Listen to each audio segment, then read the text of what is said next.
Captain Rice turned from the holographic display, her shoulders squared despite the weight of command. Officer Chen, prepare a diplomatic delegation. If these aliens have fought the swarm before, we need their intelligence. Security Chief Marcus Chen nodded, his cybernetic eye glowing softly in the dim light of the bridge. The crew is on edge, Captain. They want revenge, not diplomacy. Revenge is a luxury for species with futures, Rice replied, her voice carrying to every station on the bridge. We may be the last humans alive. Our priority is survival. The Invictus approached the massive council station with weapons powered down, but shields at maximum, a gesture of peace backed by caution. The station itself was a marvel of engineering, a spiraling structure of crystalline materials and exotic alloys that made Earth's most advanced architecture seem primitive by comparison. We're being scanned, reported Officer Jackson from the navigation console. Multiple frequencies, some I've never seen before. Let them look, Rice said. We have nothing to hide. The communication system crackled to life, projecting a holographic figure onto the bridge. Admiral Zircon stood nearly 8 feet tall, his scaled body adorned with what appeared to be ceremonial armor embedded with pulsing lights. Unidentified vessel, you have entered Council space. State your purpose or be removed. The translation matrix converted his clicks and hisses into English. Reyes stepped forward. This is Captain Elena Reyes of the United Earth ship Invictus. Our homeworld has been destroyed by an entity we call the Void Swarm. We seek asylum and offer our assistance against a common enemy. The alien's vertical pupils narrowed. Humans, we know of your species. Primitive, territorial, prone to violence. The Council has observed your development from afar. Engineer Sonia Petrov snorted from her station. They knew about Earth and did nothing when the swarm attacked. Admiral Zircon's translator caught her words. Your conflict was regrettable but contained. The swarm has not yet bridged Council space. Yet, Rice emphasized, our intelligence suggests they're moving in this direction. Earth was just the beginning. Science Officer Dr. Wei approached the hologram, data tablets in hand. We've tracked their movement patterns. The swarm operates like an intelligent pathogen, consuming advanced civilizations to incorporate their technology. Earth's defenses failed, but the Invictus represents our most advanced capabilities. The alien admiral studied the human ship's specifications, scrolling across his own display. His expression remained unreadable, but his posture shifted slightly. Your weapons are unconventional, kinetic projectiles, nuclear fusion. The Council abandoned such methods millennia ago. Sometimes old methods work against new threats, Rice replied. The swarm adapted to our energy weapons, but had difficulty with physical munitions. A tense silence filled the bridge before Admiral Zircon spoke again. The Council will debate your request for asylum. In the meantime, you will dock at Outpost Station Gamma 7 and submit to quarantine protocols. After the transmission ended, Navigation Officer Jackson turned to Reyes. They're afraid of us, aren't they? Fear can be useful, she replied, watching as the massive docking bay doors opened before them. It means they recognize potential. Whether as allies or threats remains to be seen.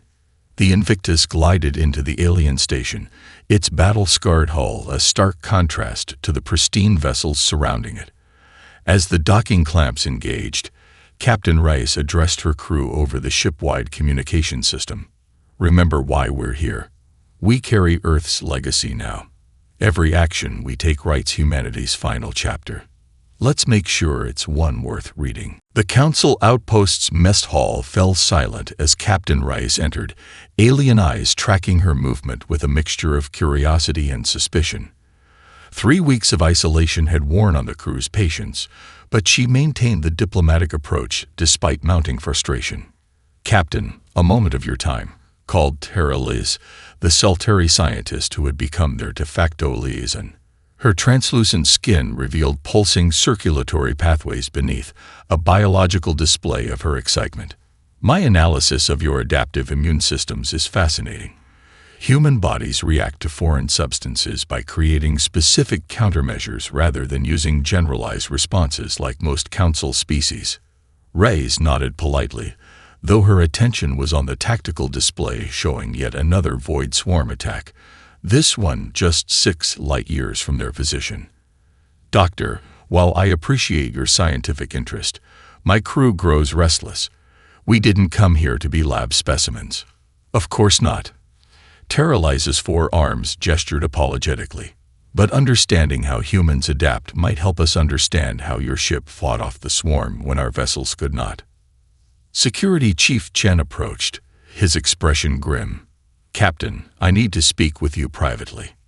In the secure communication room of the Invictus, Chen activated a jamming field before displaying a series of encrypted transmissions.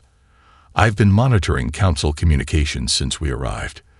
These packets are being sent just before each swarm attack, containing fleet positions and defensive capabilities. Reyes studied the data, her expression hardening. Someone's feeding our position to the enemy. But why bring us here if they're working with the swarm? I don't think the entire council is compromised, Chen replied. Just key figures. Classic infiltration strategy. Their discussion was interrupted by an emergency alert. 3 Void Swarm scout ships had emerged from hyperspace near the civilian research outpost in their patrol sector. Council protocol demanded immediate retreat and reinforcement from the main fleet. Those reinforcements won't arrive in time, Reyes said, already moving toward the bridge. Prepare the Invictus for immediate launch. Council Commander Vexnar blocked their path to the docking bay. Captain Reyes, your orders are to remain here. The Council will handle this incursion. With all due respect, Commander, those civilians will be dead before your fleet arrives. The Invictus can be there in 17 minutes. Your primitive vessel would be destroyed, Vexnar insisted, his tentacled appendages waving dismissively. Reyes stepped closer, her voice low and intense. My primitive vessel is the only ship to successfully engage the swarm and survive. Now either help us launch or get out of our way. Minutes later, the Invictus broke free from docking clamps without clearance, accelerating toward the endangered outpost. Engineer Petrov diverted power to the main rail guns, while Navigation Officer Jackson plotted an approach vector that would place them between the swarm and the civilian station. They're threatening to fire on us if we don't return, Communications Officer Rodriguez reported. They won't, Reyes replied confidently. They're too curious about what we might do. The Invictus dropped out of hyperspace directly in the swarm's path, weapon systems fully charged. Unlike the elegant energy weapons of council ships, the human vessel unleashed a barrage of kinetic projectiles accelerated to near-light speed, followed by tactical nuclear warheads that detonated in precisely calculated patterns. The unexpected assault confused the swarm entities, their coordinated movement faltering as human weapons tore through their ranks. From the Council observation post, Admiral Zircon watched with growing interest as the supposedly primitive warship executed maneuvers his own fleet considered impossible. The Invictus's war room buzzed with activity as representatives from 3 Council species observed Engineer Petrov's demonstration of the shield modulation system. Her hands moved confidently across the holographic interface, making adjustments that caused the energy field to pulse with changing frequencies. The key is unpredictability, she explained, brushing a strand of gray hair from her face. The swarm analyzes attack patterns and adapts within minutes. Our shields randomly cycle through 17 different energy signatures, never establishing a pattern it can counter. A Mercari engineer, his crystalline exoskeleton glittering under the lights, leaned forward, but random modulations would create harmonic vulnerabilities where frequencies overlap. Exactly why it's not truly random, Petrov smiled. The system incorporates a human element, intuitive adjustments based on observed swarm behavior. The algorithm learns from both the enemy and from us. On the bridge, Captain Reyes reviewed tactical simulations with Admiral Zircon, who had personally come aboard after witnessing the Invictus's defense of the research outpost. The massive reptilian commander studied the human captain with newfound respect. "Your crew performed unexpectedly well," he admitted, mandibles clicking thoughtfully. "Our tactical doctrines emphasize precision and coordination, yet your ship deliberately introduced chaos into the battlefield." "Controlled chaos," Rise corrected. "The swarm operates like a hive mind, prioritizing mathematical efficiency. We exploit that by forcing it to process too many variables simultaneously." Their discussion was interrupted by an urgent transmission. The Council flagship Eternal Light had been ambushed while escorting refugee vessels from the agricultural worlds. The swarm had adapted to their defensive patterns, surrounding the elegant vessel in a spherical formation that was steadily corroding its shields. "Their commander is requesting immediate assistance," Communications Officer Rodriguez reported. Admiral Zircon's scales darkened with concern. "The nearest Council battle group is 2 hours away. The flagship carries our entire leadership council." Rice didn't hesitate. "Plot an intercept course, maximum speed. Prepare all weapons systems and have medical teams standing by." "Captain," the Admiral's translator struggled to convey his tone, "the Invictus alone cannot defeat a swarm concentration of that magnitude." "We don't need to defeat it," Rise replied, already strapping into her command chair. "We just need to confuse it long enough for the flagship to escape." The Invictus dropped out of hyperspace directly between the swarm and the embattled Council vessel, its weapons firing in a spherical pattern that created momentary gaps in the encirclement. Navigation Officer Jackson executed a series of unpredictable maneuvers, rolling the massive warship to distribute shield impact while maintaining protective position.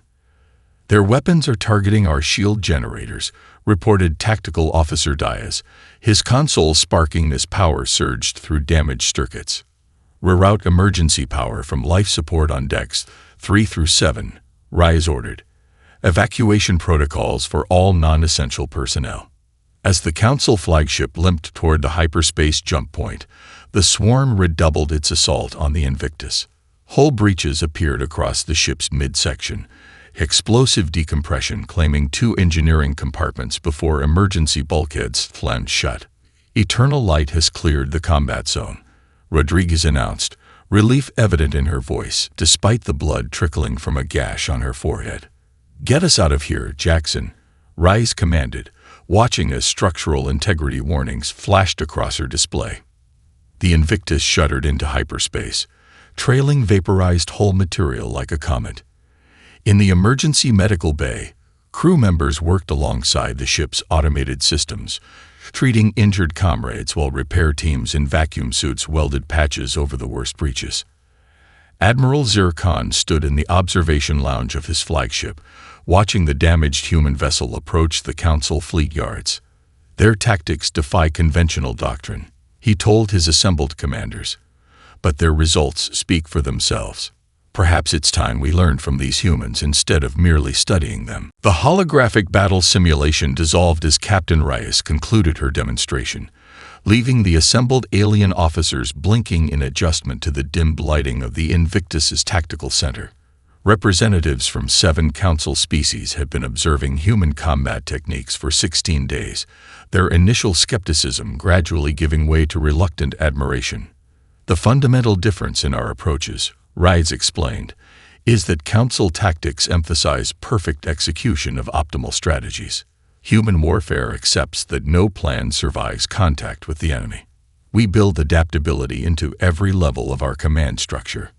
A Volari commander, her translucent tentacles rippling with bioluminescent patterns of thought, raised an appendage. "Your methods grant too much autonomy to subordinates. How do you maintain cohesion without strict hierarchical control?" "Shared objectives rather than shared methods," Rise replied. "Each unit knows the mission goal but has flexibility in achieving it. When communications fail, commanders make decisions based on intent rather than waiting for orders." In a secured compartment 3 decks below, Security Chief Chen's Joint Species Infiltration Team reviewed their findings. Tara Lies analyzed the biochemical signatures while two Keltian security specialists traced communication patterns through the Council's network. "The evidence is conclusive," Chen said, gesturing to the holographic display. 12 high-ranking Council officials show neural patterns consistent with shadow mind infestation. Their brainwave signatures shift microseconds before sending supposedly secured tactical data. The parasites are undetectable by standard Council medical scans, Tara Lies added, her 4 hands manipulating complex molecular models. They mimic host tissue while extending filaments into the central nervous system. The infiltration team's briefing was interrupted by a priority alert. The Void Swarm had launched a massive assault against Lumina, a major population center with 16 billion inhabitants. Council defense protocols called for a coordinated response from the main fleet, still hours away from intercept position. "We're not waiting," Rise announced on the fleet communication channel. "All ships that have trained with the Invictus form on our position. We're implementing Tactical Plan Theta 7. Admiral Zircon's voice cut through the channel. "Captain Rise, you have no authority to command Council vessels. With respect, Admiral, those people will be dead before conventional reinforcements arrive. Every officer aboard those ships has trained in our combat simulations. They know what to do." To the surprise of Council High Command, 7 vessels from different species broke formation to join the Invictus. The improvised battle group accelerated to maximum speed, reaching Lumina as the first waves of the swarm began atmospheric insertion. Instead of forming a traditional defense perimeter, the ships separated into paired units, each executing seemingly random attack patterns that confused the swarm's predictive algorithms. The Invictus itself plunged into the densest concentration, firing specialized munitions developed by Dr. Wei that disrupted the swarm's communication network. From her quantum lab deep within the human warship, Dr. Wei monitored energy fluctuations across the battlefield. Her enhanced sensors, originally designed to map Earth's dimensional boundary layers, detected something unexpected. A coherent signal directing the swarm's movements, originating from a specific region of uncharted space. "Captain," she called through the ship's communication system, "the swarm isn't autonomous. It's being controlled from coordinates I'm sending to navigation. Every retreat pattern converges on this location before dispersing." As the battle for Lumina turned in their favor, the implications of Dr. Wei's discovery rippled through the command structure. The Void Swarm wasn't an unstoppable force of nature. It had a central node, a heart that could be targeted. Captain Reyes stood in the Council shipyard's observation deck, watching alien engineering teams swarm over the Invictus like specialized medical personnel attending to a wounded patient. The battle to save the Florian homeworld had cost them dearly. 17 crew members lost, critical systems damaged beyond their ability to repair with onboard resources, and hull breaches so extensive that entire sections had been sealed off.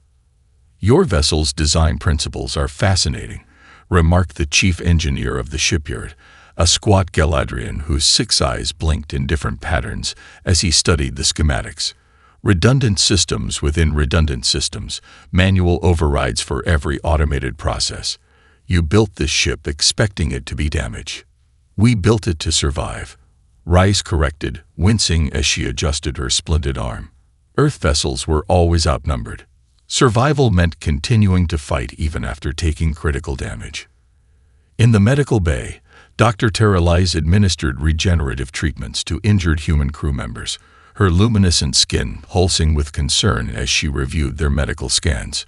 "Your cellular repair mechanisms are remarkably adaptive," she told Lieutenant Rodriguez, whose radiation burns were healing faster than expected. "Most species would have succumbed to exposure levels this high. Humans evolved on a planet with variable radiation levels," Rodriguez explained through pain-clenched teeth. "We're good at surviving things that should kill us." Deep within the science wing, Dr. White presented her findings to a select group of Council scientists and Admiral Zircon. The holographic display showed complex energy patterns that connected the Void Swarm's movements to the newly discovered command node. "This isn't a natural phenomenon," she explained, her normally calm voice tense with urgency. The swarm is a weapon, designed by an ancient species we've identified from fragmentary records as the precursors. Their technology signatures are embedded in the swarm's base programming. A doomsday weapon, Admiral Zircon rumbled, his scales darkening. But why activate it now, after lying dormant for millennia? Unknown, Dr. Wei admitted, but the timing coincides with unusual stellar activity in that sector. It's possible the weapon activated automatically in response to specific celestial conditions. The implications rippled through Council leadership. Some species advocated immediate surrender, arguing that fighting the precursor's technology was futile. Others suggested using the discovered control protocols to turn the swarm against rival factions once the immediate threat was contained. As political chaos threatened to fragment the alliance, the Invictus's security systems detected an antimatter charge planted near the power core. Security Chief Chen led a desperate effort to contain the explosion, succeeding, but at the cost of severe radiation exposure to his team. In the aftermath, Captain Rice found morale among her crew at its lowest point since Earth's destruction. During a treatment session for her injuries, a navigation officer voiced what many were thinking.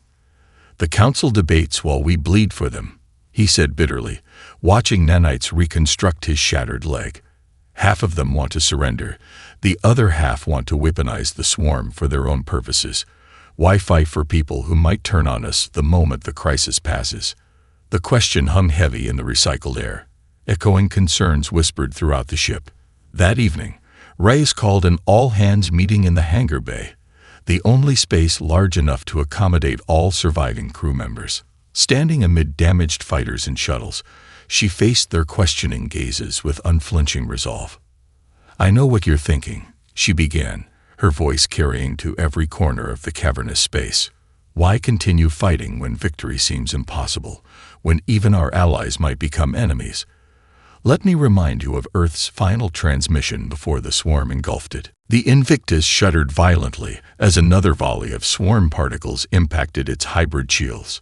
On the bridge, damage reports flooded in from all sections while Captain Reyes maintained her composure, methodically prioritizing responses as she had done countless times before.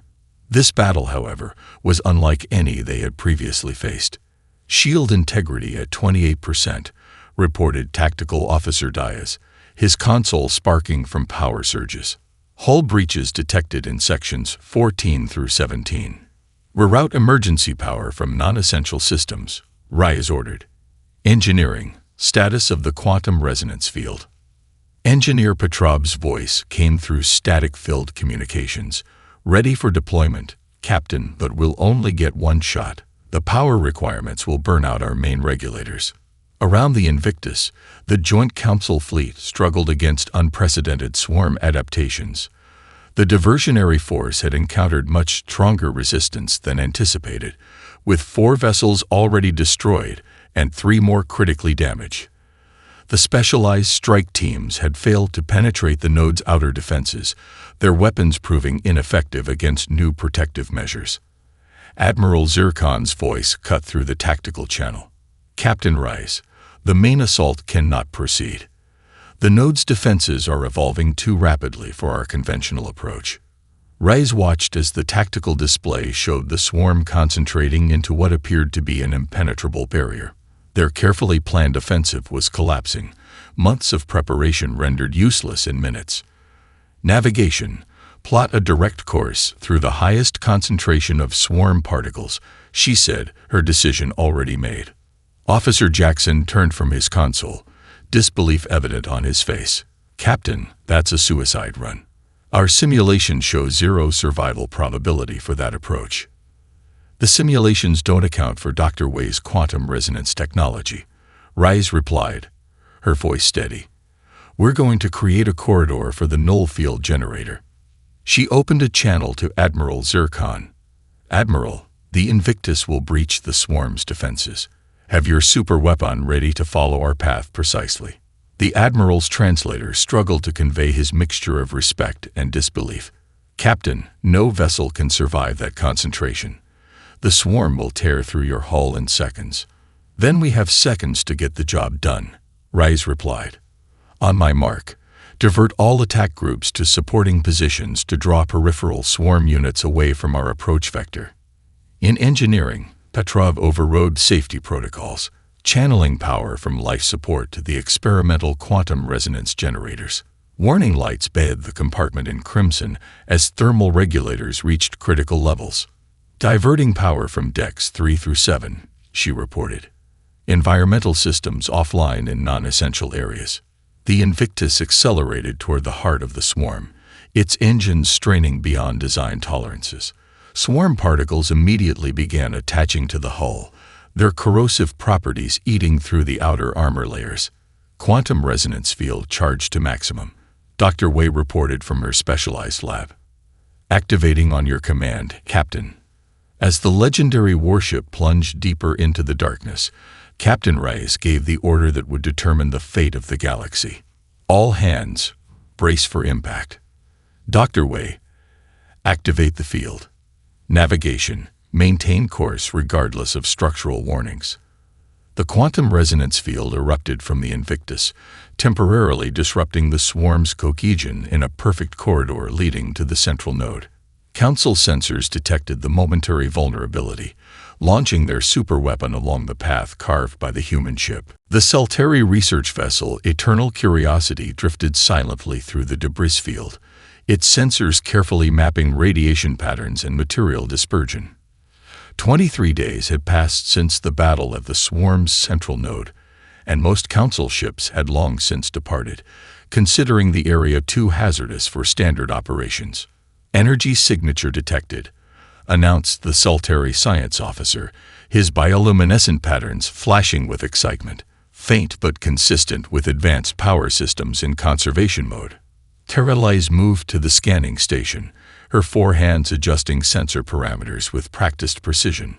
Isolate and enhance, she ordered, her voice tight with barely contained hope. The enhanced scan revealed what seemed impossible. The central section of the Invictus, its hull blackened and twisted, tumbling slowly through space. Despite catastrophic damage, the reinforced command module had maintained minimal structural integrity. Life signs, she demanded. Present but extremely weak. Environmental systems appear to be functioning at minimal capacity in sealed compartments. Terralize didn't hesitate. Contact Admiral Zircon immediately. Prepare emergency medical and technical teams for immediate deployment. Inside the darkened remains of the Invictus, emergency lights flickered weakly, casting eerie shadows across frost-covered corridors. The 212 survivors had separated into groups occupying the few compartments still capable of maintaining atmosphere. Emergency hibernation protocols had been implemented, with crew members rotating through the limited functional hibernation pods, while others maintained essential systems in environmental suits. In the medical bay, Captain Rice lay unconscious, connected to a jury-rigged life support system. Engineer Petrov had designed the makeshift arrangement before radiation poisoning, claimed her life on the 12th day after the battle. Dr. Wei monitored the system, herself suffering from advanced radiation exposure, her hands trembling as she adjusted medication levels. The sudden brightness of cutting torches breaching the sealed hull sent the few conscious crew members scrambling for weapons, still uncertain whether friend or foe would enter. When Terralize's environment suit appeared through the newly created opening, Medical Officer Santos collapsed in relief. "They're alive," Terralize transmitted to her vessel. "Begin immediate evacuation procedures." As Council recovery teams transferred survivors to medical facilities, political debates raged about the fate of the legendary human warship. The Technology Appropriation Committee demanded the right to dismantle the vessel for study, while the Military Strategic Command argued that it represented too valuable an asset to destroy. Admiral Zircon silenced the debate during an emergency session of the Council, invoking an ancient provision. The law of sacrifice states that any vessel willingly given for the salvation of Council worlds shall be restored through the combined efforts of all species who benefited from its courage. The Invictus will be rebuilt, not dissected. Reconstruction began immediately, with engineering teams from every council species contributing their unique expertise. Human survivors worked alongside alien technicians, teaching them the principles behind the Invictus's unconventional design, while incorporating advanced council technology into the rebuilt systems. Captain Rice emerged from regenerative therapy 3 months later, her once dark hair now streaked with silver, her body bearing scars that even advanced medical technology couldn't completely erase.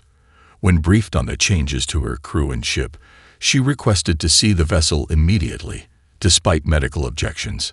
Standing in a council shuttle as it approached the shipyard, Rides watched her transformed ship come into view. No longer just a human warship, but a hybrid vessel unlike any other in the galaxy, representing the pinnacle of combined technological achievement across multiple species. The rebuilt Invictus moved into position at the heart of the defense fleet, its enhanced systems humming with power drawn from technologies that had never before been integrated. On the bridge, Captain Rice surveyed her multinational crew, humans working alongside representatives from 9 council species, each bringing unique perspectives and capabilities to their roles. Void signatures detected, announced the Kelsian sensor officer, his crystalline appendages interfacing directly with the ship's enhanced detection grid. Configuration unknown. The swarm has evolved. The tactical display showed not the familiar cloud-like formations, but organized structures mimicking the designs of ships they had consumed, including elements of both council and human vessel architecture.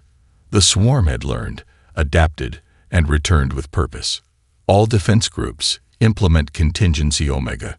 Rise ordered through the fleet-wide communication system. Remember your training. No single approach, no predictable patterns. Admiral Zircon's voice came through on a private channel. The civilian evacuation requires approximately 43 minutes to complete, Captain. Can your forces hold that long? We'll make it work, Rise replied, knowing the Admiral would understand the human idiom after months of collaboration. The battle erupted across 3-dimensional space as the defense fleet executed Reyes's strategy. Not a coordinated attack, but 12 simultaneous and contradictory approaches that forced the swarm to divide its attention.